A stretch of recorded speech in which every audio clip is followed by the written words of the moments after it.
Hey everyone, welcome back to another episode. In this following video, I'm going to show you the ways to create a crypto wallet with Trust Wallet. So in order to create a crypto wallet with Trust Wallet, you just have to follow the steps. So first of all, we're going to open up the application and click on create a new wallet. Moving on, next page, you have to go ahead and mark in the terms and condition and then click the continue button.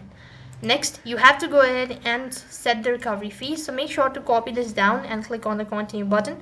You could also go ahead and copy it and you could just paste it. But then on the other field, what it's going to ask you to do is it's going to ask you to arrange it in a number wise. So it's important for you to note it down or just take a picture of this fees. As mentioned earlier, you have to verify that by typing on the phrases. Now that you've successfully created a wallet, click on the OK button. You could go ahead and personalize yourself.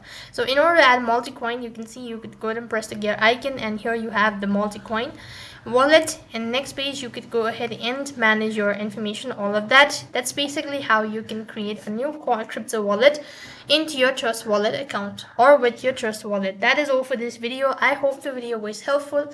Make sure to like, share and subscribe to our channel. Thank you for watching. See you in the next video.